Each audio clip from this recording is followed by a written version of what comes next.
கிறிஸ்துக்குள் பிரியமான தேவச்சனமே, இந்த அருமையான 72வது நாளில் கொண்டு வந்த ஆண்டவருக்கு உள்ளத்தின் ஆழத்திலிருந்து நன்றி பலிகளை செலுத்துவோமா தேவச்சனமே. உங்களுக்கு விரோதமாக இருந்த எல்லா போராட்டங்களையும் கர்த்தருடைய ஆவியானவர் இந்த நாட்களில் யுத்தம் பண்ணி அதை ஓய பண்ணியிருக்கிறார். இதுதான் தீர்க்க தரிசன வார்த்தை. அதை ஓய பண்ணியிருக்கிறார். வருகிற நாட்களில் உங்கள் கண்கள் காணப்போகிறது, உங்கள் காதுகள் கேட்க போகிறது. தேவச்சனமே, ஆசீர்வாதத்துக்காக நம்ம துரிதப்பட வேண்டிய அவசியம் இல்லை. ஏற்ற நேரத்தில் உங்கள் கைகள் ஆசீர்வாதங்கள் வந்து இருக்கும். கர்த்தருடைய ஆவியானவர் அதை யார் கையிலையும் போக விடாம உங்களுக்கு வர வேண்டியது, உங்கள் குடும்பத்துக்கு வர வேண்டிய காரியங்களை, உங்களுக்கு வெளிப்பட வேண்டிய தேவ திட்டத்தை அதை ஆண்டு தவற விடாமல் அவருடைய ஆவியானவர் உங்களுக்கு நேராய் கொண்டு வந்திருக்கிறார். நீங்கள் செய்ய வேண்டியது எல்லாம் பவுல் அப்போஸ்தலர் அழகா சொன்னார். ஆண்டவரே, நான் என்ன செய்ய வேண்டும்? குட்டி சாமுவேல் அழகா சொன்னார். ஆண்டவரே, சொல்லும் அடியேன் கேட்கிறேன். ஆம் தேவச்சனமே, இன்னைக்கு எத்தனை பேர் இருக்கிறீங்க? அப்பா, நீங்கள் சொல்லுங்கப்பா, என்னை நான் ஒப்பு கொடுக்குறேன்ப்பா, நீங்கள் சொல்கிறத நான் கேட்பப்பா. எல்லா தேவச்சனங்களும் ஆண்டவர் நோக்கி பார்ப்போமா? இருக்கிற இடங்கள்ல இந்த நாட்களில் பரிசுத்த ஆவியானவர்களை நடத்தி கொண்டு வருகிற இந்த அருமையான ஜெப நேரத்தில் கர்த்தரோடு இணைந்து 1-2 வரிகளை நம்ம பாடி அவரை உயர்த்த போகிறோம். தேவ பிரசன்னம் அளவில்லாமல் நிரப்பி கொண்டிருக்கிறது. எத்தனை தேவச்சனங்கள் தேவ பிரசன்னத்தை உணர்கிறீங்கன்னு எனக்கு தெரியல. ஆனால் பயங்கரமான ஒரு தேவ பிரசன்னம் கட்டவிழ்க்கப்பட்டிருக்கிறது. தேவச்சனங்களே, இந்த நாட்களில் நீங்கள் மிட் நைட் எழும்பி ஜெபிக்க முடியும். அதிகாலையில் எழும்பி ஜெபிப்பீங்க. அநேக மாற்றங்களை கர்த்தர் உங்களுக்கு கொடுத்து கொண்டு இருக்கிறார். இனிமேல் அந்த வேதனை, அந்த போராட்டம் உங்களை மேற்கொள்ள கர்த்தர் அனுமதிக்க மாட்டார். நீங்கள் சோர்ந்து போகாமல் இருந்தால் சரி. நீங்கள் சோர்ந்து போகும் பொழுது சில போராட்டங்கள் உங்களை ஜெயிக்கிறது போல எழும்பி நிற்கும். ஆனால் கர்த்தர் சொல்லுகிறார், அந்த பிசாசின் கிரியைகளை எதிர்த்து நிற்க உங்களுக்கு திராணி கொடுத்திருக்கிறார். நீங்கள் ஜெபிக்கும் பொழுது, தேவனோடு உறவாடும் பொழுது அந்த பிசாசின் போராட்டங்கள் நிர்மூலமாகும். எல்லாரும் கண்களை மூடி அப்படியே இருக்கிற இடத்துல அப்பாவை நோக்கி பாருங்களேன். சொல்லும் அடியேன் கேட்கிறேன். அப்பா, என்னை நான் ஒப்பு கொடுக்கிறேன். ஆண்டவரே, என் மேல உங்க ஆசீர்வாதங்களை, உங்க வாக்கு தத்தங்களை வைங்க. ஆண்டவரே, அது நிறைவேறட்டும். அப்பா, என்னை நான் தாழ்த்துகிறேன் சொல்லுகிற ஒவ்வொரு தெய்வச்சனமும் அப்படி இருக்கிற இடங்கள் அப்பாவை நோக்கி பார்க்கலாமே. ஒப்பு கொடுத்தீரையா உம்மையே எனக்காக, உலகின் இரட்சகரே, உன்னத பலியாக ஒப்பு கொடுத்தீரையா உம்மையே எனக்காக, உலகின் இரட்சகரே, உன்னத பலியாக. எல்லாரும் சேர்ந்து சொல்லுவோம். ஒப்பு கொடுத்தீரையா உம்மையே எனக்காக, உம்மை ஒப்பு கொடுத்தீரே அப்பா. இன்னைக்கு நான் உமக்காக என்ன ஒப்பு கொடுக்கிறேன் ஆண்டவரே? எத்தனை பேர் சொல்ல முடியும் தேவச்சனமே? உன்னத பலி எங்களை வாழ வைக்க வந்தவரே, எல்லாரும் சேர்ந்து சொல்லுவோம். எங்களை வாழ வைக்க சிலுவையில் தொங்கினீர். உணர்ந்து சொல்லுவோமா? எங்களை வாழ வைக்க அந்த சிலுவையில் தொங்கினீர். நோக்கி பார்த்ததினா பிழைத்து.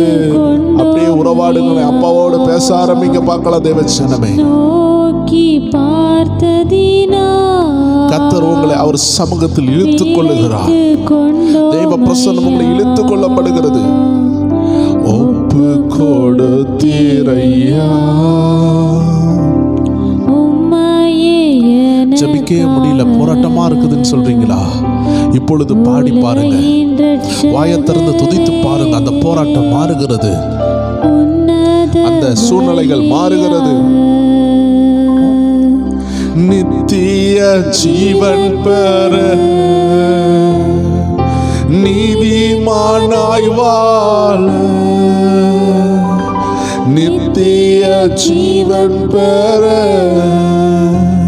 நான் நீதிமானாய் மாற, ஜீவன் தரும் கனியா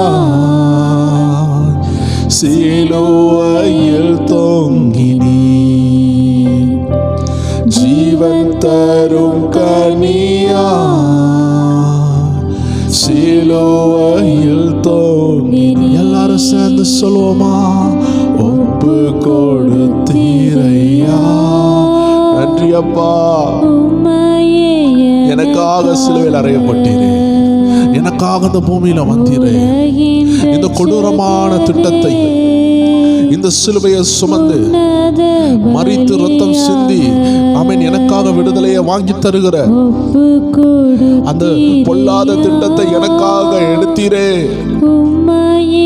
இந்த பாவியாகிய எனக்காக நித்திய ஜீவனை தரதுக்காக அடிமையாக வந்தீரே அப்பா. உங்க சமூகத்தில் என்ன அர்ப்பணிக்கிறேன் எத்தனை தேவ ஜனங்கள் சொல்வீர்கள்? ஓ சுத்திகரித்தீரே சொந்த ஜனமாக, சுத்திகரித்தீரே சொந்த ஜனமாக. உள்ளத்தில் வந்தீரையா, உமக்காய் வாழ்ந்திட. என் உள்ளத்தில் வந்தீரையா, உமக்காய் வாழ்ந்திட. ஒப்பு கொடுத்தீரையா,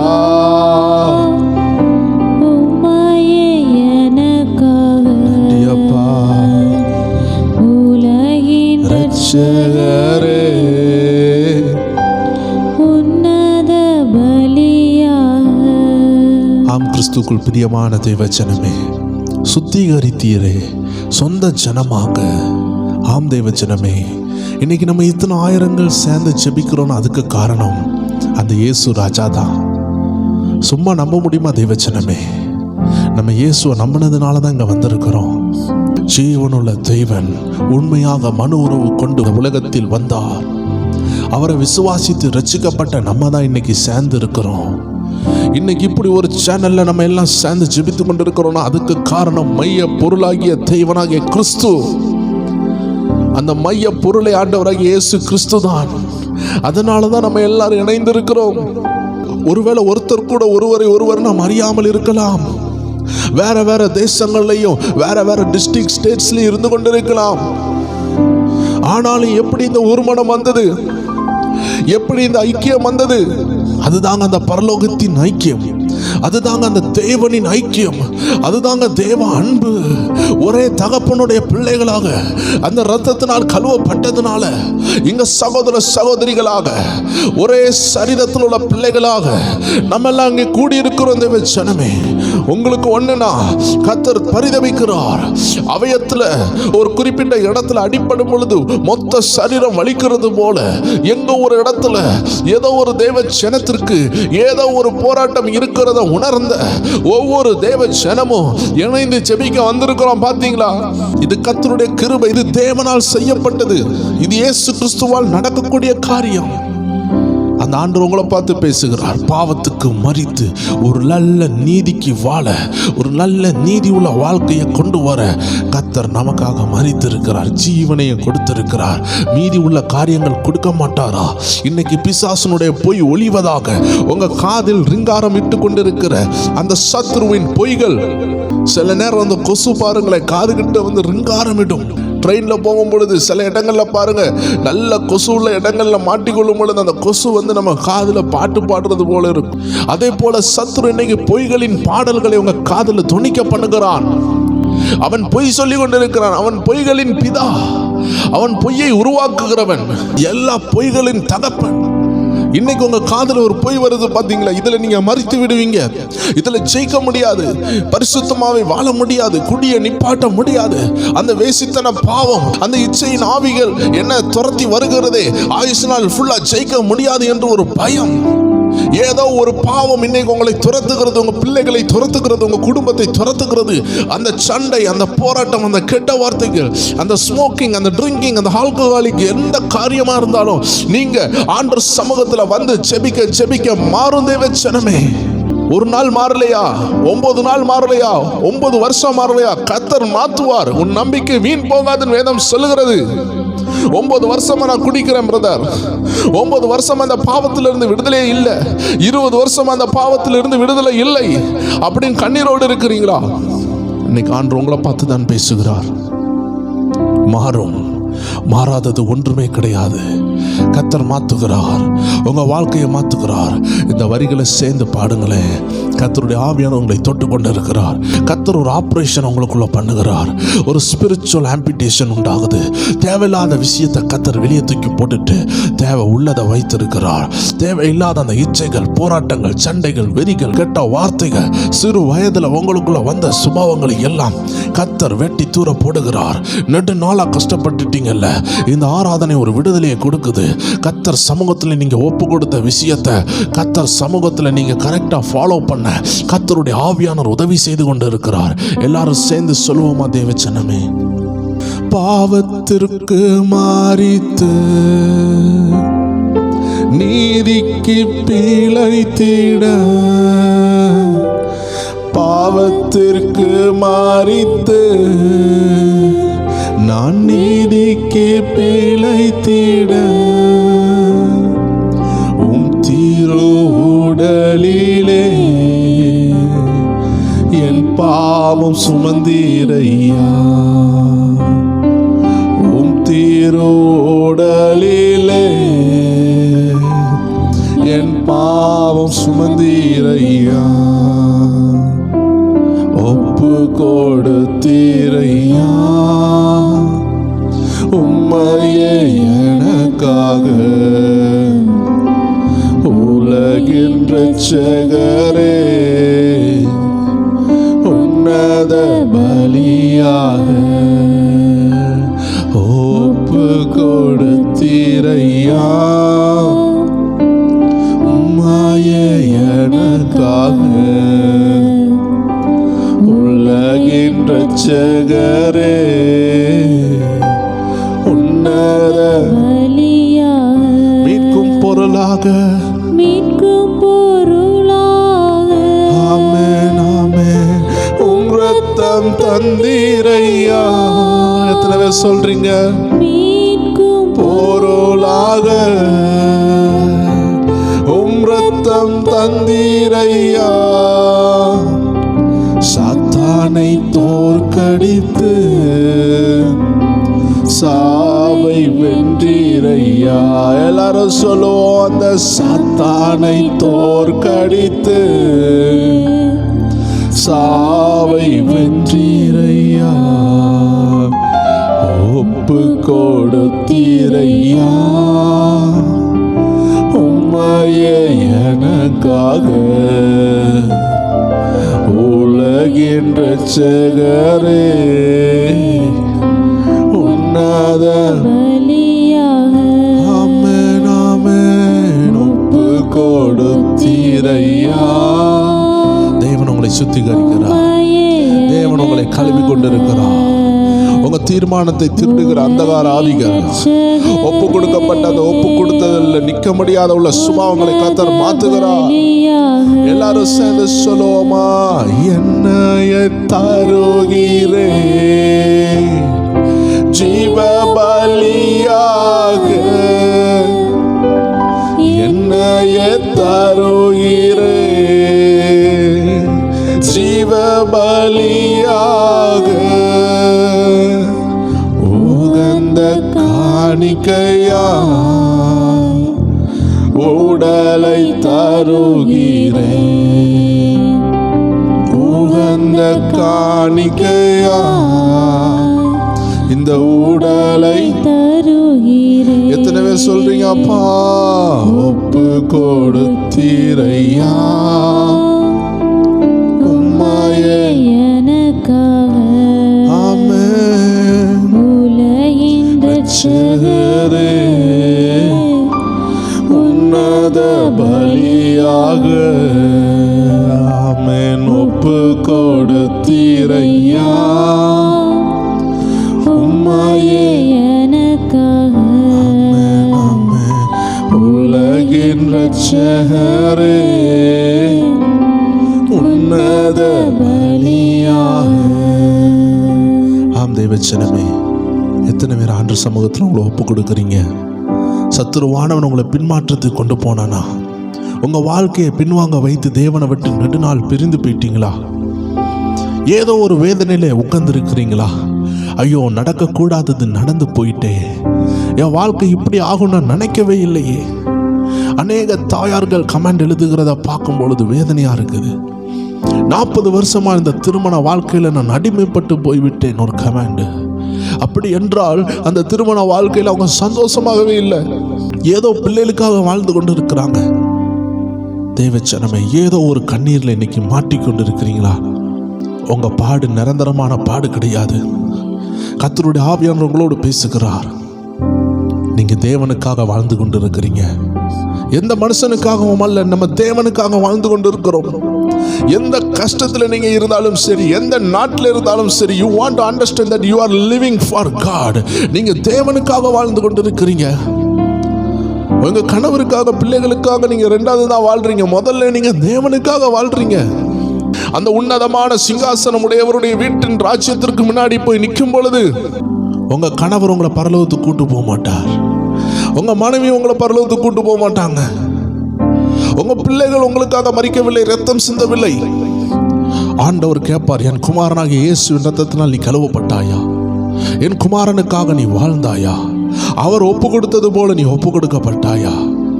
நீ எனக்காக 1000 விஷயங்களை செய்யாட்டியும் உன் ஆத்மாவை ரட்சிப்புக்குள்ள கொண்டு வந்தாயா? பாவத்துக்கு மரித்தாயா? ஆண்டவர் நம்மளை பார்த்து ஏதாவது கேட்டார், நான் என்ன சொல்லுவோம் தேவச்சனமே? நம்ம ஆத்மாவுக்கு இருக்கிற ஒரே கேரண்டி இயேசு தான். முதல்ல இயேசுக்காக, ரெண்டாவது குடும்பத்துக்காக. அதுக்குன்னு குடும்பத்தை வெறுக்க சொல்லல. குடும்பத்துக்காக 40 வருஷம் நான் வேஸ்ட் ஆகிட்டேனே, என் வாழ்க்கையை சிறைப்பட்டு போனதே என்று கவலைப்படாதீங்க. அந்த 40 வருஷம் ஒரு மோசமான குடும்ப சூழ்நிலையில உங்களை போல பொறுத்திருந்த ஒரு ஆளால தான் அந்த குடும்பம் இன்னைக்கு நிலைச்சி இருக்குது. இல்லைன்னா அந்த பிள்ளைகள் இன்னைக்கு அனாதையா இருப்பாங்களே. இன்னைக்கு ஒரு நல்ல தாயா நீங்க இருந்ததுனால தானே, இந்த மோசமான சூழ்நிலையில கூட எல்லாம் அட்ஜஸ்ட் பண்ணதுனால தானே இன்னைக்கு நீங்க சாதித்து இருக்கிறீங்க. உங்க வாழ்க்கை வீணாகவில்லை என்று சொல்லுகிறார். ஏன்னா நீங்க தேவனுக்காக நின்று இருக்கிறீங்க. ஏதோ விதத்தில் அந்த மனசாட்சிக்காக நின்னீங்க. அந்த குடும்பம் உடையாம காத்து கொண்டீங்க. இதோ வேற ஆட்களா இருந்தாங்கன்னா அந்த இடத்த விட்டு போயிருப்பாங்கன்னு வச்சுக்கோங்களேன். கர்த்தர் உங்களை அந்த இடத்துல நிறுத்தி இருக்கிறார் கனி கொடுக்க. ஒரு மரம் ஒரு இடத்துல வளர்ந்தது தப்பு கிடையாது.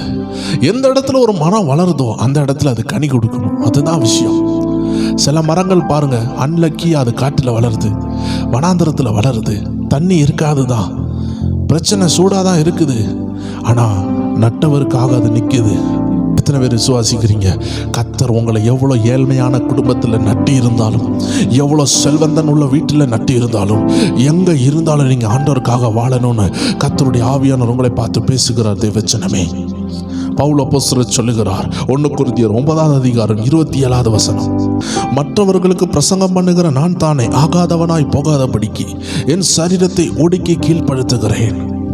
ஆம் தேவச்சனமே, இந்த மாம்ச எண்ணங்கள் நம்மளை ஆண்டவரை விட்டு பிரித்து கொண்டிருக்கிறது.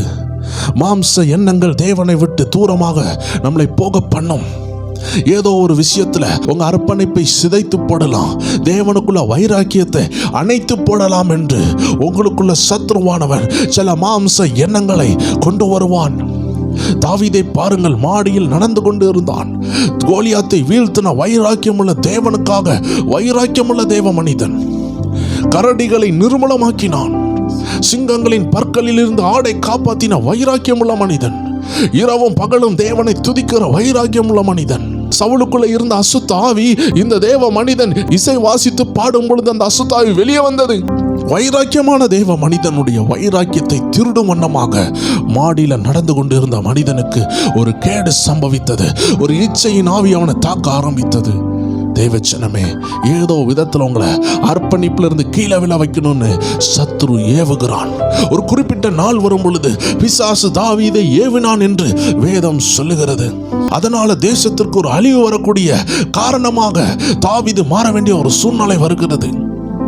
தேவ ஜனமே, லல்லா போற பயணத்தை புயலினால் தாக்கி உங்க படகை உடைத்து அந்த அலையில மூழ்கி உங்களை கொல்ல வைக்கணும்னு சத்துருக்கு ஒரு திட்டம் உண்டு.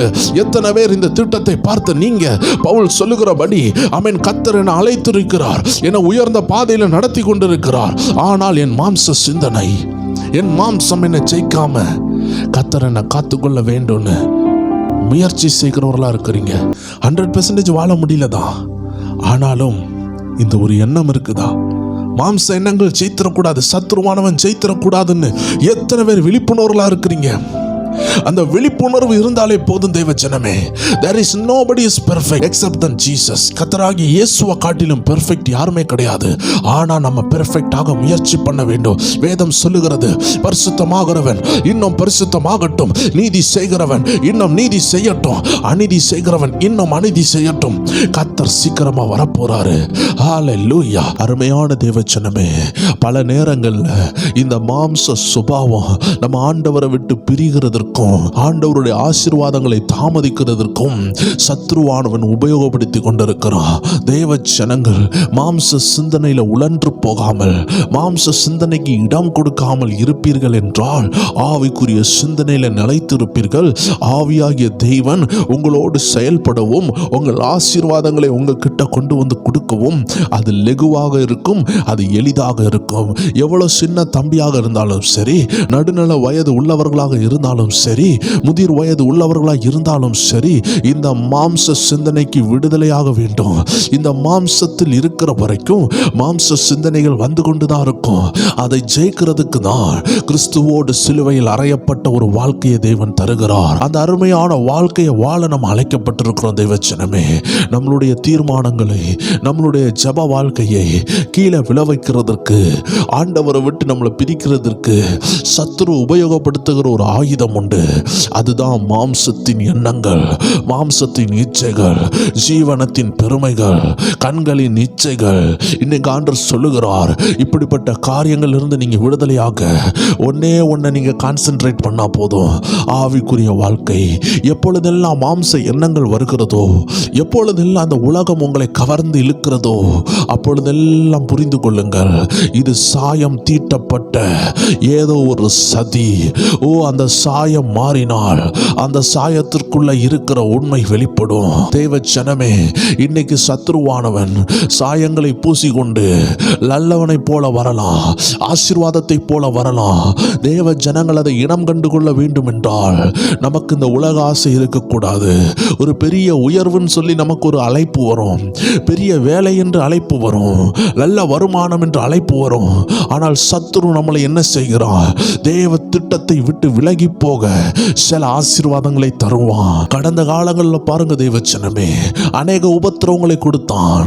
உபத்திரவத்தை கொடுத்தாலாவது இந்த ஜனங்கள் ஆண்டவரை விட்டு பிரிந்துருவான் என்று நினைத்தான்.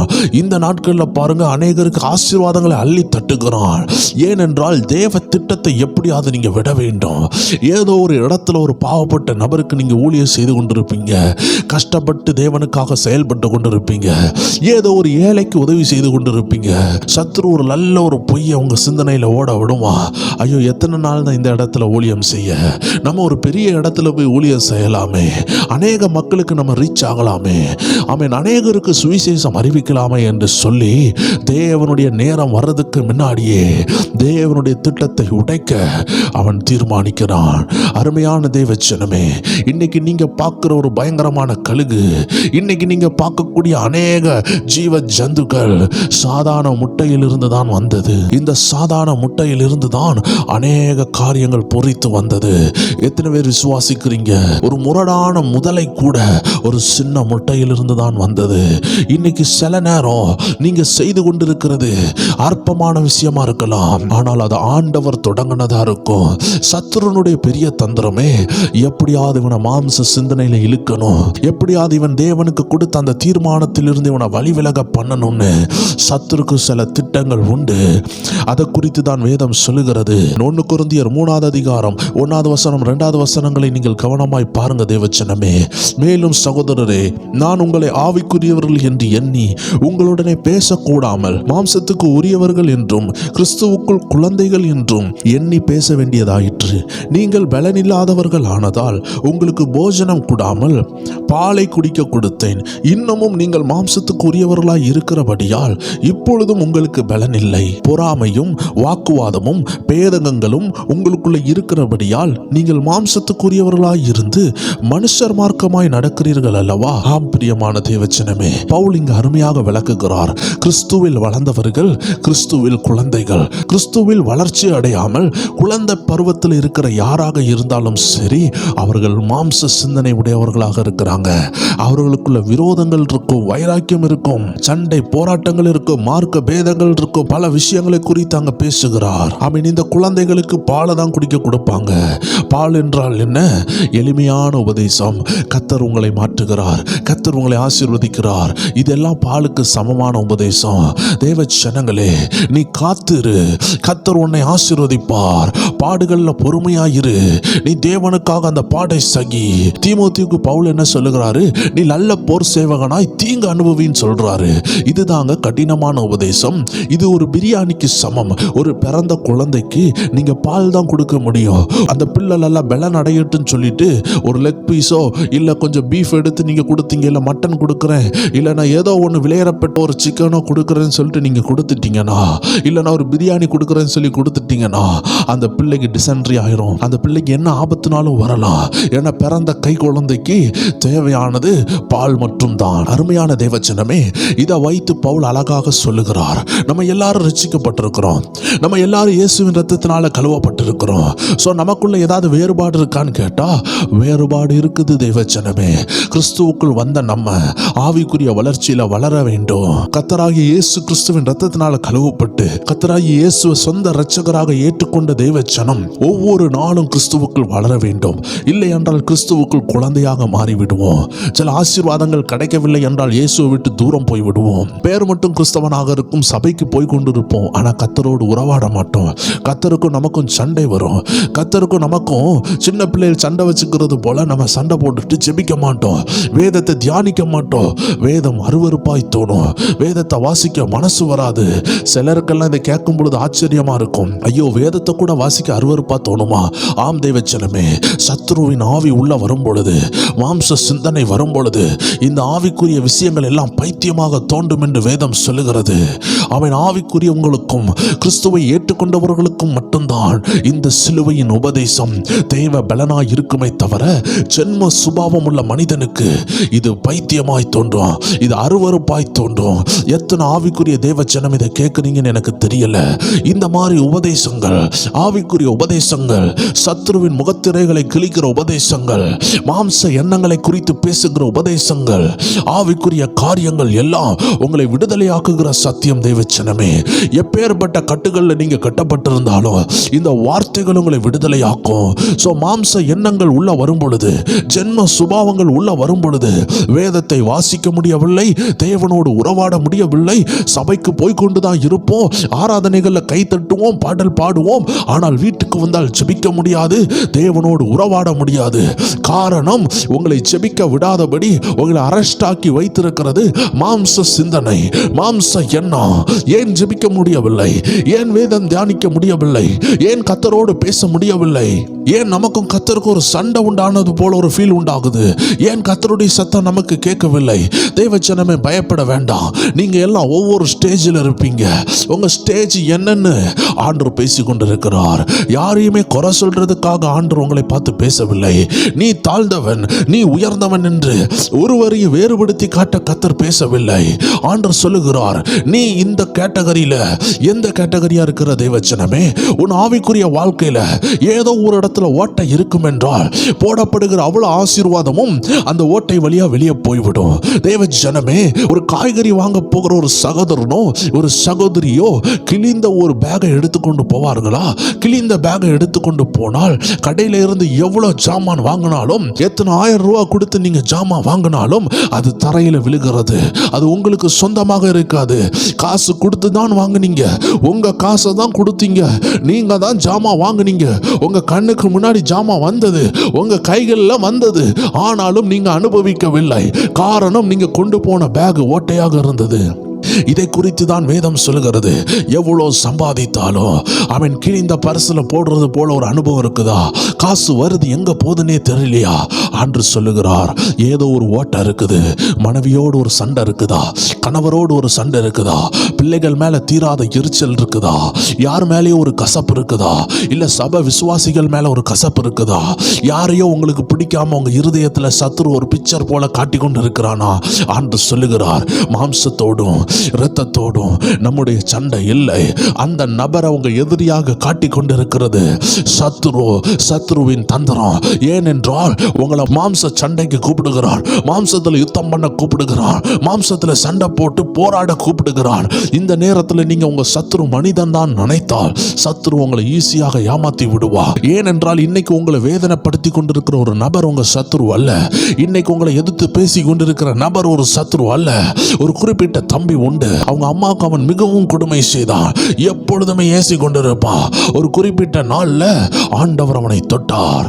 அந்த நாட்கள்ல அவன் ரோட்ல நடந்து நடந்து ஓடி போய் என்னதான் ஊழியம் செய்து கொண்டு வந்தாலும் அவனுடைய முதிர் வயது காலத்துல அவன் ஓடி போய் அவனுடைய வயதான தாயாருக்கு சாப்பாடு கொடுப்பான். தினமும் போவான். அவன்கிட்ட இருக்கிற கொஞ்சம் சாப்பாடுலையும் அம்மாவுக்கு முதல்ல கொண்டு போய் கொடுத்துட்டு தான் அவன் வந்து சாப்பிடுவான். இது அனுதினமும் பார்த்த ஒரு நபர் கேட்டாரு, தம்பி ஏன் இப்படி செய்றீங்கன்னு கேட்கும் பொழுது அவர் சொன்னாரு, ஐயா, நான் இள வயதுல எங்க அம்மா என்ன சொன்னாலும் கேட்க மாட்டேன். ஆனா எங்க அம்மா ஒரு நாள் கூட என்னை ஏசினதில்லை. எங்க அம்மாவுக்கு தெரியும் மாம்சத்தோடு இரத்தத்தோடு சண்டை இல்லை. அதனால என் அம்மா என்கிட்ட போராடல, என்கிட்ட புத்திமதி சொன்னாங்க. ஆனா நான் புத்திமதியை கேட்கலன்னு தெரிஞ்ச உடனே அவங்க ஜெபம் என்ற அறைக்குள் சென்றார்கள். அவங்க முழங்காலிட்டு ஜெபித்தார்கள். அவங்க ஜெபிக்க ஜெபிக்க நான் போராட தொடங்கினேன். அவங்க ஜெபிக்க ஜெபிக்க நான் அவர்களோடு யுத்தம் பண்ண தொடங்கினேன். வேதாகமத்தை கிழித்தேன், அவர்களுடைய கன்னத்தில் அறைந்தேன், அவர்களை காரி தூப்பினேன், அவர்களை முடிய பிடித்து கரகரன் இழுத்து ஜப அறையில் இருந்து ரோட்டில் தூக்கி போட்டேன். நீ தெருவில் இருந்து ஜெபி என்று சொன்னேன். உன் ஆண்டவர் நம்மளை தெருவில் தான் விடுவார்னு கெட்ட வார்த்தை போட்டு எல்லா ஜனங்களும் ரோட்ல வந்து பார்த்தாங்க. என் அம்மாவை நான் அடி அடி நடித்தேன். குடத்தில் உள்ள தண்ணியெல்லாம் தலையில ஊத்தி கொடுமைப்படுத்தினேன். நினைந்த வஸ்திரத்தோடு சிரித்த புன்னகையோடு ரூம்ல போய் ஜெபித்தார்கள். அழுது ஜெபித்தார்கள். கர்த்தர் என்னை தொட்டார். அது மட்டுமல்ல, நான் என் தாயாருடைய வைத்த என்னுடைய பூட்ஸை கொண்டு மிதித்தேன். ஆனால் என்னை பெற்ற தாய்க்கு நான் பண்ண துரோகம், நான் மரிக்கும் வரைக்கும் என் அம்மாவின் பாதத்தை கழுவலாம். என் அம்மாவுக்கு நான் என்னெல்லாம் செய்ய முடியுமோ என் ஜீவனை கூட கொடுக்க நான் ஆயத்தமாக இருக்க வேண்டும். ஏனென்றால் நான் அவ்வளோ கொடுமைப்படுத்தினேன். ஒரு நாள் கூட என் தாயார் என்னை ஏசவில்லை. ஒரு நாள் கூட என்னை சத்ருவாக அவர்கள் நினைக்கவில்லை. ஏனால் அவர்களுக்கு ஒரு சத்தியம் தெரிந்தது, மாம்சத்தோடும் இரத்தத்தோடு என்னுடைய போராட்டம் இல்லை. இப்பிரபஞ்சத்தின் அந்தகார ஆவிகளோடும் பொல்லாத ஆவிகளோடும் அசுத்த ஆவிகளோடும் வானமண்டல சேனைகளோடும் இருளின் கிரியைகளோடும் அந்தகார லோகாதிபதிகளோடும் தான் என்னுடைய யுத்தம் இருக்குது என்று தெரிந்த என் தாய் ஜெப அறைக்குள் சென்றாங்க. ஜெபத்தில் காத்திருந்தாங்க. ஒவ்வொரு நாள் நான் அவர்களை பார்த்து பேசும் பொழுதும் ஏசும் பொழுதும் அடிக்கும் பொழுதும் துன்புறுத்தும் பொழுதும் சித்திரவதை பண்ணும் பொழுதும் எனக்காக ஜெபித்தார்கள். இன்னைக்கு நான் ஒரு ஊழியராக இருக்கிறேன்.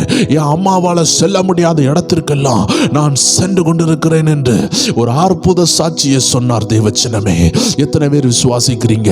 சத்ருவினுடைய தந்திரமே உங்களை மாம்சத்துல யோசிக்க வைத்து மாம்சத்துல ஒரு பெரிய பிளான் தருவான். அருமையான தேவச்சனமே, ஒரு குறிப்பிட்ட கதையை நான் உங்களுக்கு சொல்லுகிறேன். என்னுடைய சின்ன வயதுல நான் ஒரு அருமையான கதையை படித்தேன். அதுல அதுல ஒரு அருமையான தாயார் பால் வித்து கொண்டிருப்பாங்க. பால் வித்து கொண்டிருக்கும் பொழுது அவர்கள் பாலை கறந்து ஒரு பானை நிறைய எடுத்து அவர்கள் அப்படியே வழியில சென்று கொண்டிருக்கும் பொழுது அவர்களுக்கு காலை கனவு உண்டாகிறது. அந்த காலை கனவு பார்த்தீங்கன்னா ஒரு பயங்கரமான ஒரு பெரிய வீடு அவங்க கட்டுகிறாங்க. ஏன்னா நிறைய மாடு வாங்குறாங்க. அவங்க தலையில சுமந்து சென்றது ஒரு பானை பால் தான். அவர்கள் கனவு எப்படி வர ஆரம்பித்து விட்டது என்றால், அந்த பாலை விற்கிறார்கள், அந்த காசை கொண்டு வரார்கள், அடுத்த நாள் போறாங்க, அடுத்த காசு கொண்டு வராங்க. இப்படி ஒரு மாசம் ஆகுது. அந்த காசை வச்சு ஒரு கண்ணுக்குட்டி வாங்குறாங்க. அப்படியே நிறைய மாடுகள் பெருகுது. நிறைய பால்களை கறந்து நிறைய பேருக்கு விற்கிறாங்க. அசிஸ்டன்ஸ்லாம் வச்சு விற்கிறாங்க. இப்பொழுது என்ன ஆகுது, அந்த காசை வச்சு ஒரு வீடு கட்டுறாங்க. எல்லாமே பெரிய பங்களா ரெடியாகி பயங்கர ஆசீர்வதிக்கப்பட்ட ஒரு சகோதரியா அவங்க இருக்கிற மாதிரி, ஒரு பெரிய வீட்டில் அவங்க இருக்கிற மாதிரி ஒரு கனவு, காலை கனவு அவங்க தலையில ஒரு பானை பால் சுமந்து விற்கிறதுக்கு போகும் பொழுது கண்டுகொண்டே போனார்கள். அப்படி போகும் பொழுது ஒரு கல் தட்டி அவர்கள் தலையில் உள்ள பால் கீழே விழுந்தது. அப்பொழுது அவங்க கனவில் இருந்து விழிக்கிறார்கள். இதுதான் பகல் கனவு தேவச்சனமே. தலையில உள்ள அந்த பாலை கூட காப்பாற்ற முடியாம, ஒரு கல்லு கீழே இருக்கிறது கூட பார்க்க முடியாம அந்த பகல் கனவு அவங்க கண்ணை மூடினது. தேவச்சனமே, ஏதோ ஒன்று நீங்க செய்யும் பொழுது இதுல அதிக வருமானம் வரணும், இதுல இன்னும் உயரணும்னு சொல்லி உங்களை வேகப்படுத்துறது தான் மாம்ச சிந்தனை. இந்த வருமானம் போராதுப்பா அப்படின்னு சொல்லி உங்களை வேகப்படுத்துது பாத்தீங்களா, இதுதான் மாம்ச சிந்தனை. வசனம் சொல்லுகிறது, கால் துரிதமானவன் தப்பி நடக்கிறான். தேவச்சனமே, ஏதோ ஒரு விஷயத்தை செய்ய விடாம, அதுல அஸ்திபாரத்தை போட விடாம, உங்களை அங்கேயும் இங்கேயும் போக வைத்து நிரந்தரம் ஒரு இடத்துல நிக்க விடாம, அக்கறைக்கு இக்கரை பச்சையா இருக்கிறது போல இங்கிருந்து பார்க்கும் பொழுது அடுத்தவங்க உயர்ந்துட்டு இருக்காங்க, இங்கிருந்து பார்க்கும் பொழுது அடுத்த ஜாப்ல எல்லாம் இருக்குது, அதனால இதை குயிட் பண்ணுவோம், இந்த விஷயம் வேண்டாம், அடுத்ததுக்குள்ள போவோம், அங்க போகும் பொழுது இன்னொரு விஷயம் பச்சையா இருக்குது. இப்படியே அக்கறைக்கு இக்கரை பச்சையை கண்டு கண்டு கண்டு இங்கிருந்து பார்க்கும் பொழுது அடுத்தவங்களுடைய வாழ்க்கை நல்லா இருக்கிறது போலதான் தெரியும். அங்க போனாதான் தெரியும் நம்மளும் நல்லா தான் இருந்தோம். எத்தனை பேருக்கு புரியுது தேவச்சனமே? சத்துருடைய பெரிய தந்திரமே, உங்க கையில ஏதோ ஒரு நன்மை இருக்குது, அந்த நன்மையை பிடுங்கணும், அந்த ஆசீர்வாதத்தை பிடுங்கணும், அந்த வாக்கு தத்துவத்தை பிடுங்கணும் சொல்லி அவன் தந்திரம் வைத்துட்டான். எத்தனை பேர் சொல்றீங்க இன்னைக்கு நீங்க ஆசீர்வதிக்கப்பட்டிருக்கிறீங்க, பணக்காரன ஆனதுனால நீங்க ஆசீர்வதிக்கப்பட்டீர்கள் சொல்ல முடியாது. ஓ 4 பென்ஸ் கார் வாங்கினதுனால நீங்க ஆசீர்வதிக்கப்பட்டவர்கள் சொல்ல முடியாது. இயேசுவின் ரத்தத்தினால கழுவப்பட்ட தேவ ஜனமே, உன்னை 4 பென்ஸ் கார் பணக்காரன ஆக்குமா என்று கேட்டால் அது உன்னை உலக பணக்காரன ஆக்குமே தவிர பரலோகத்துக்கு உன்னை ஆயத்தப்படுத்தாது. உண்மையான பணக்காரன் யார்? உண்மையான ஆசீர்வதிக்கப்பட்டவன் யார்? அதை அனுபவிக்கிறவன் தான் ஆசீர்வதிக்கப்பட்டவன். இன்னைக்கு கர்த்தர் சொல்லுகிறார், எத்தனையோ நபர்கள் தங்களுடைய பணக்கார வீடுகள்ல பணக்கார கார்கள்ல பாவத்தை செய்து கொண்டிருக்கும் பொழுது, நீ ஒரு கிழிஞ்ச பாயில உட்கார்ந்திருக்கலாம், ஒரு உடைஞ்ச சேர்ல உட்கார்ந்திருக்கலாம், ஏதோ ஒரு ஓரமா நீ உட்கார்ந்திருக்கலாம், ஃபேன் கூட இல்லாத ஒரு ரூம்ல உட்கார்ந்திருக்கலாம். ஆனா நீ பரிசுத்தமா இருக்கிற, உள்ளத்தின் ஆழத்திலிருந்து சோத்திரம் பண்ணி கொண்டு இருக்கிற, ஜெபிக்கிற நீ, வசனத்தை கேட்கிற நீ, அருமையான தேவ ஜனமே, நீ பரிசுத்தமாய் கொண்டிருக்கிற. இப்பொழுது நீ வசனத்தை கேட்டுக்கொண்டிருக்கும் பொழுது எத்தனையோ பணக்காரர்கள் விஷ மருந்துகளையும், எத்தனையோ பணக்காரர்கள் தற்கொலை பண்ணி கொண்டிருக்கிறார்கள். இப்பொழுது நீ வார்த்தையை கேட்டுக்கொண்டு ஆசீர்வாதமாக உன் வீட்டுக்குள்ள இருந்து தேவ வசனத்தை கேட்டுக்கொண்டிருக்கிறாயே, இதை காட்டிலும் ஆசீர்வாதம் என்ன தேவ ஜனமே? தேவனுடைய வார்த்தையை கேட்கறத காட்டிலும் ஒரு ஆசீர்வாதத்தை நீங்க சொல்லுங்க பார்க்கலாம். பென்ஸ் காரா, ஆடி காரா, ரேஞ்ச் ரோவர்ஸா, என்ன காருங்க உங்க ஆசீர்வாதம்? என்ன உயர்வுங்க உங்க ஆசீர்வாதம்? ஈவன் நீங்க பெரிய பெரிய உயர்ந்த இடங்கள்ல இருந்தா கூட தேவனுடைய சத்தத்தை கேட்கக்கூடிய ஒரு வாய்ப்பு உங்களுக்கு கிடைக்காமல் போனா நீங்க ஆசீர்வதிக்கப்பட்டவர்கள் கிடையாது. தேவனுடைய வார்த்தையை கேட்கிறது முதல் ஆசீர்வாதம், தேவனுடைய வார்த்தைக்கு கீழ்ப்படிவது 2வது ஆசீர்வாதம், தேவனுடைய ராஜ்யத்திற்கு போவது நம்முடைய நித்திய ஆசீர்வாதம்.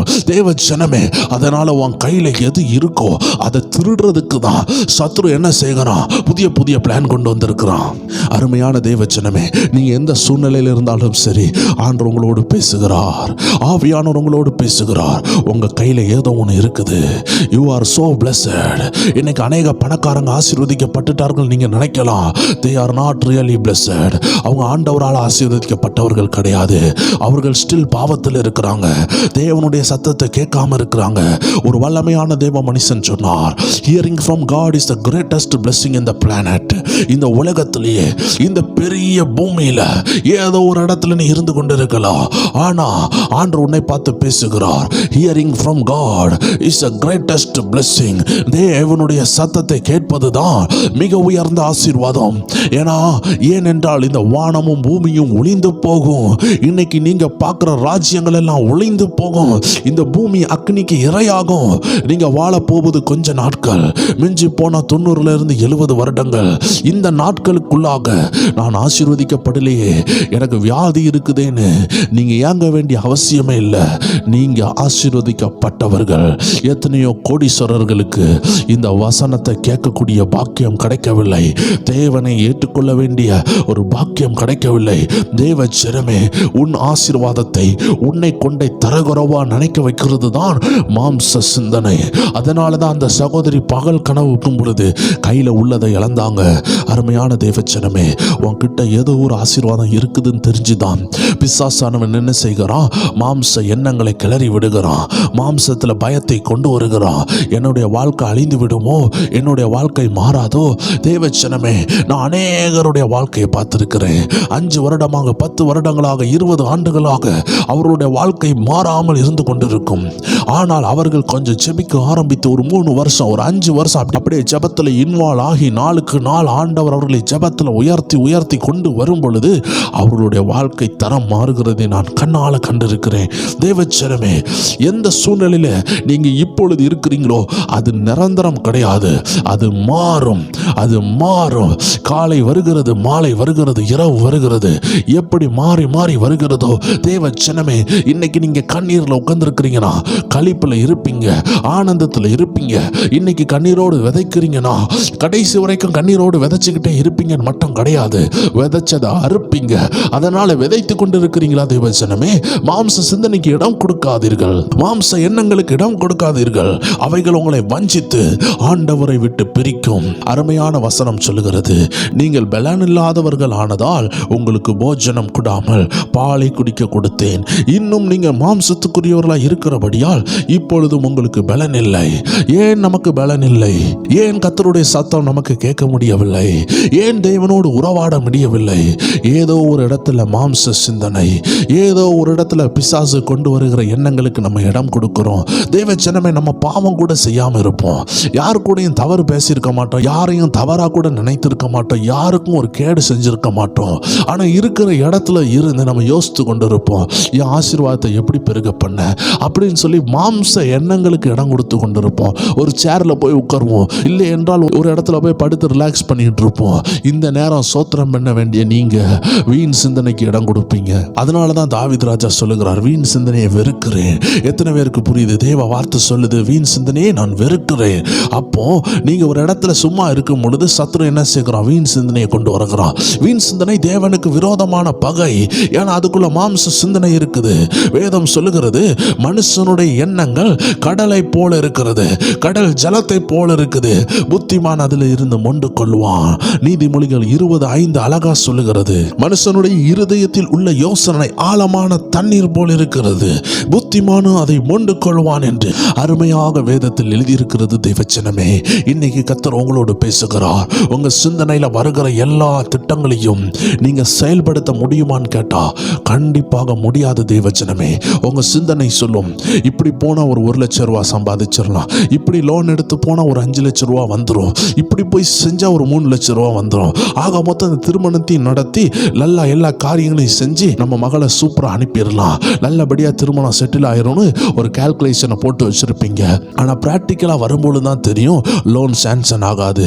பிராக்டிக்கலா வரும்போது தான் தெரியும் நீங்க போன பிசினஸ் 1 லட்சம் ரூபாய் வந்துடும், 2 லட்சம் ரூபாய் வந்துடும் சொன்ன பிசினஸ் உங்களை 2 லட்சம் ரூபாய் கடனாளி ஆக்கி விடும். ஏதோ ஒரு சிந்தனையில சத்துரு ஒரு பசுமையான விஷயத்தை கொண்டு வருவான்.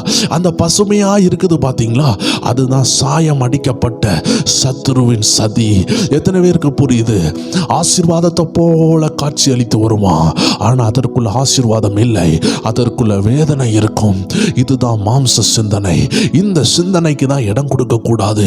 ஒரு தேவ ஜனம் ஒரு ஓரமாக இருந்து தேவனோட ஆலோசனை பண்ணலாம். ஆண்டவரே, நான் என்ன பிஸ்னஸ் செய்யணும், நான் என்ன செய்யணும், என் குடும்பத்தினுடைய வளர்ச்சிக்கு என்ன செய்யணும், அப்படி செய்யலாம். ஆனால் பணம் சம்பாதிக்கணும் சொல்லி இன்னை அநேகர் ஒரு ஓரமாக உட்காந்து யோசித்து கொண்டே இருக்கிறாங்க. அப்படி செய்யவா, இப்படி செய்யவா.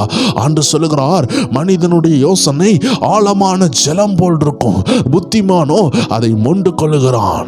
தேவஜனமே, ஒரு ஓரமாக போய் உட்காந்து நம்ம யோசிக்கிறதுல ஒரு தப்பும் கிடையாது. இன்னைக்கு அநேகர் ஒரு ஓரமாக போய் உட்காந்து யோசிப்பாங்க, எப்படியாவது என் மகனை அமெரிக்கா அனுப்பிடணும், இல்லை ஏதாவது ஒரு வெளிநாட்டுக்கு அனுப்பிடணும். அவன் மாதம் ஒரு 3 லட்ச ரூபா சம்பாதிப்பான். அந்த 3 லட்சத்தில் நமக்கு ஒரு சின்ன ஹெல்ப் பண்ணால் கூட நம்ம வீடை எல்லாம் செட்டில் ஆக்கிடலாம், அவன் லைஃபையும் அவன் பார்த்துக்கிடுவான்னு சொல்லி ஒரு 3/4 மணிக்கூர் அவங்க மாம்சத்தை யோசிச்சுட்டு வீட்டுக்குள்ளே வரும்பொழுது பார்ப்பாங்க, அவங்க பிள்ளை இன்னும் ஸ்டில் 12ஆம் கிளாஸை ஒழுங்காக கூட படிக்காமல் ஊர் சுற்றிக்கிட்டு இருப்பான். தேவஜனமே, அப்போ நம்ம பகல் கனவு மாம்ச சிந்தனைக்கு இடம் கொடுக்கறதுனால வாழ்க்கை மாறாது. உங்கள் ஜப அறைக்கு செல்லணும், ஜெபிங்க. உங்கள் பிள்ளையின் எதிர்காலத்தை குறித்து ஒரு சொப்பனம் கிடைக்கும், அந்த சொப்பனத்தை வச்சு ஜெபியுங்கள். தேவஜனமே, அதுதான் கர்த்தர் காட்டுகிற பாதை. கர்த்தர் ஒரு வேளை காட்டுறத உங்கள் பிள்ளை ஏற்றுக்கொள்ளாமல் இருப்பான், அவன் ஒரு தனி பாதையில் போய் கொண்டிருப்பான், இல்லை உங்கள் மகா ஒரு தனி பாதையில் போய் கொண்டிருப்பாங்க. ஆண்டவர் சொல்லுகிறார், நீங்கள் ஜெபியுங்கள், அவர்கள் சிந்தனை மாறும். அதை விட்டுட்டு நம்ம மாம்ச எண்ணங்களில் யோசிக்க ஆரம்பித்து கனவுகள் காண ஆரம்பித்தால் சில விஷயங்களை நம்ம யோசித்து இதை இப்படி செஞ்சிடலாம் அப்படி செஞ்சிடலாம் நினைக்கும் பொழுது வேதம் சொல்லுகிறது, மனுஷனுக்கு செம்மையா தோன்றுகிற வழிகள் உண்டு, அதனுடைய முடிவு மரணம். அப்படி என்றால் ஒண்ணுமே செய்யக்கூடாதா பாஸ்டர், நான் யோசிக்க கூடாதா அப்படி நீங்க கேட்டீங்கன்னா வேதம் சொல்லுகிறது, நீங்க தாராளமா யோசிக்கலாம், இரவும் பகலும் யோசிக்கலாம். ஒரே ஒரு மாற்றம், ஆவியில யோசிக்கணும், ஆவியில ஜெபிக்கணும். யோசிக்கிறத காட்டிலும் கர்த்தரோடு பேசணும். ஆண்டவரே, இதை செய்யட்டுமா? அப்போ நீங்க என்ன செய்வீங்க? ஆவியில இருப்பீங்க.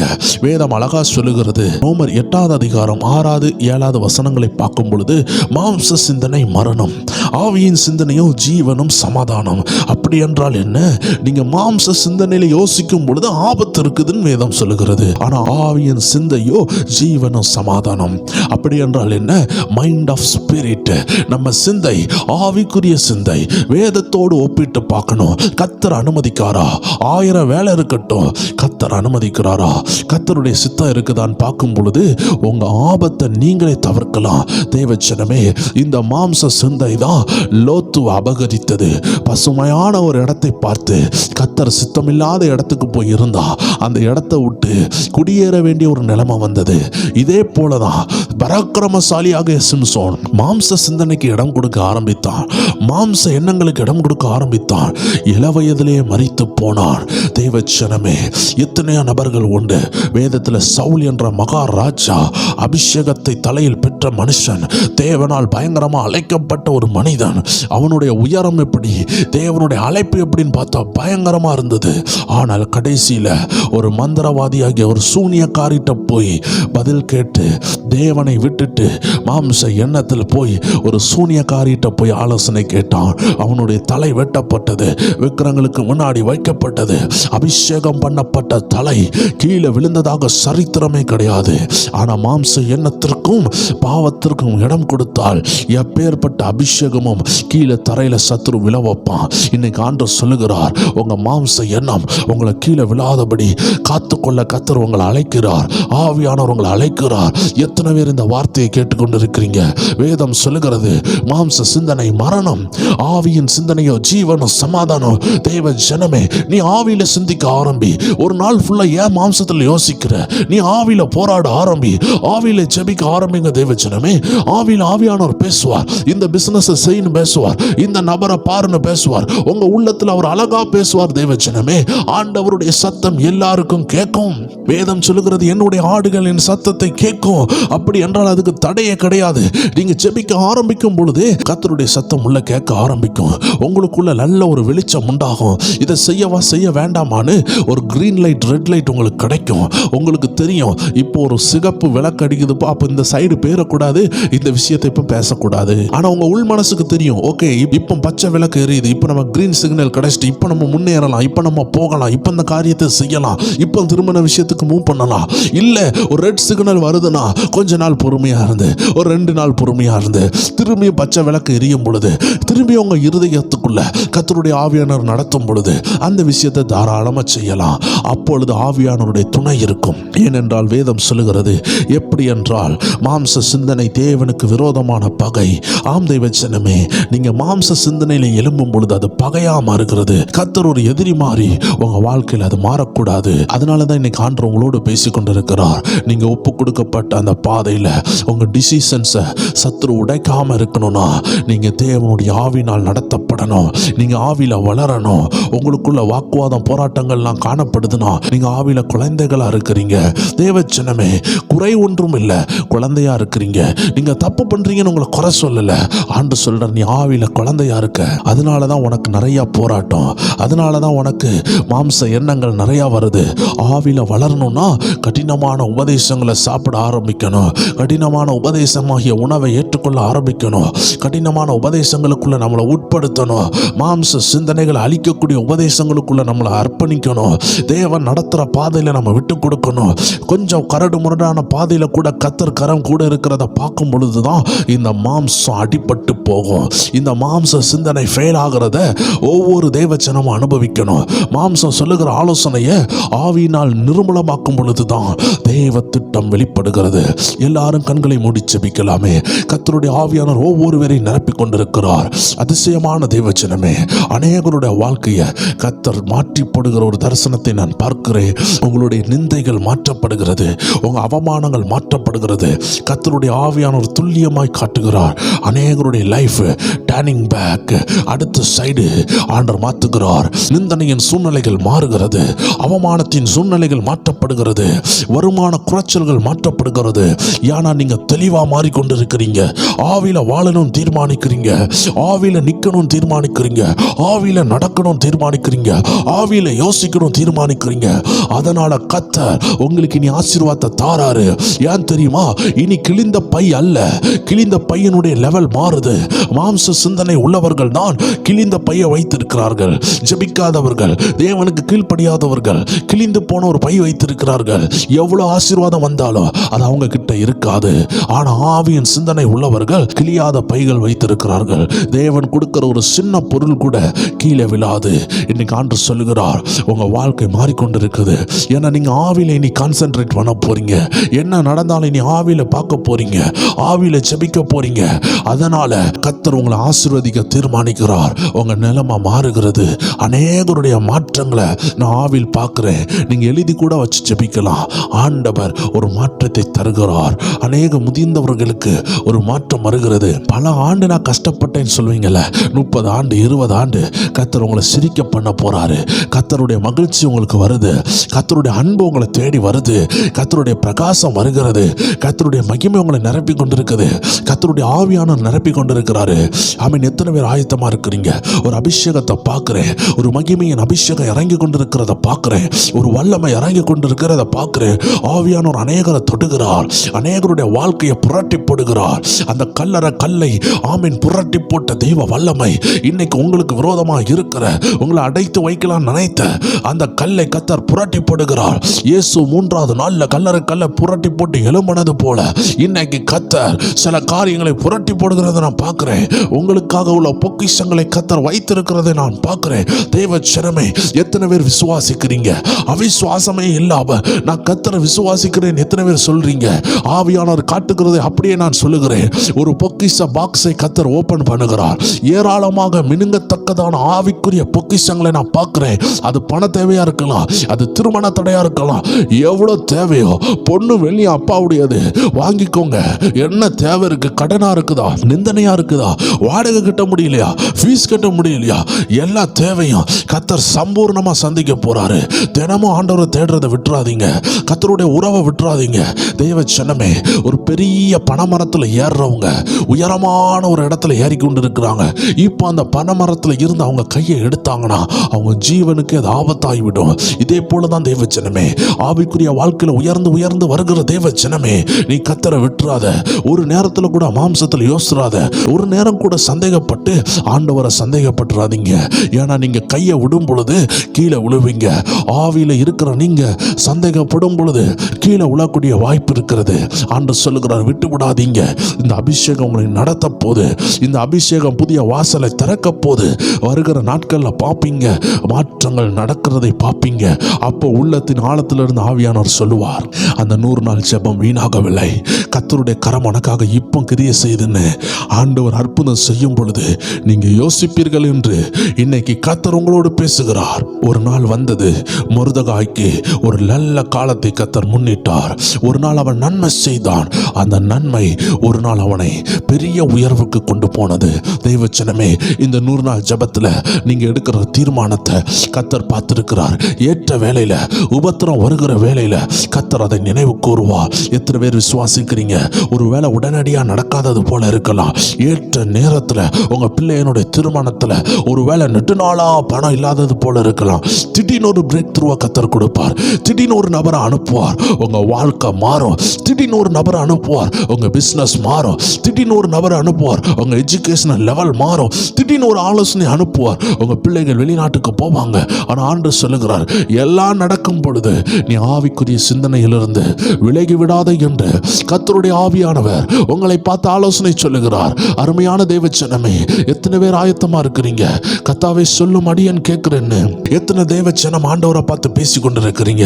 கர்த்தருடைய ஆவியானவர் ஒவ்வொரு வேரையும் பார்த்து பேசி கொண்டிருக்கிறார். ஒவ்வொரு வேரோடு இடைப்பட்டு கொண்டிருக்கிறார். உங்க வலது காதுல ஆவியானவர் பேசுகிறத நான் தரிசனத்துல பார்க்கிற தேவச்சனமே, கர்த்தருடைய ஆவியானவர் ஒரு குறிப்பிட்ட சகோதரியோடு பலமா பேசி கொண்டிருக்கிறார். உங்களை நிரப்பி கொண்டிருக்கிறார். அருமையான தாயாரே, உங்க கடன் மாறும் என்று சொல்லுகிறார். உங்க நிலைமை மாறும் என்று சொல்லுகிறார். என் பெண் பிள்ளையை நான் எப்படி கட்டி கொடுப்பேன் கண்ணீரோடு இருக்கிறீங்க. ஆண்டவர் சொல்லுகிறார், உங்க நிலைமையை மாற்றுகிறார். உங்க குடும்பத்தின் நிலைமை மாறுகிறது. ஆண்டவர் ஆமென் ஆகாரத்தை கொண்டு வருகிறார், திரட்சியை கொண்டு வருகிறார். உங்க பிள்ளையின் திருமணம் கிராண்டா நடக்கும்.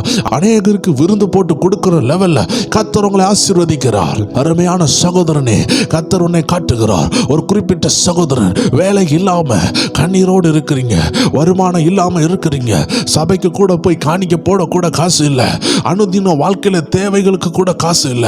கர்த்தர் உங்க நிலைமையை மாத்துகிறார். நீ அந்த தேவையில்லாத நண்பர்களையோ எந்த ஒரு கான்டாக்ட்லயோ உன்னை விட்டு கொடுக்காதபடி உன்னை காத்துக்கொள்ள கர்த்தர் அழைக்கிறார். நீ தேவ சமூகத்துல இரு.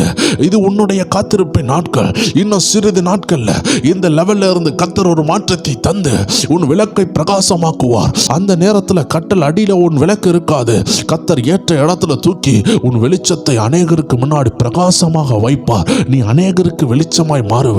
வேலை இல்லாம எந்த சகோதரர்கள் இருக்கிறீர்களோ உங்களை பார்த்து தான் பேசுகிறார். ஒரு நாள் வருகிறது, நல்ல வேலை, நல்ல வெளிச்சம். அந்த நாள்ல நீங்க சொல்வீங்க, நான் ஜெபித்த ஜெபம் வீணாகவில்லை. நான் தேவனை நோக்கி பேசின வார்த்தைகள், தேவன் எனக்காக முன்குறித்த விஷயங்கள் எதுவுமே வீணாகவில்லை என்று சொல்லத்தக்கதாக கர்த்தர் உங்களை பலப்படுத்தி கொண்டிருக்கிறார். அமுதான் ஒரு சகோதரி ஆண்டு காட்டுகிறார். உங்க வேதனையை கண்டிருக்கிறார், உங்க கண்ணீரை கண்டிருக்கிறார். ஆண்டு சொல்லுகிறார், சிஸ்டர் அமுதா, கர்த்தர் இந்த வேர்டை தருகிறார்.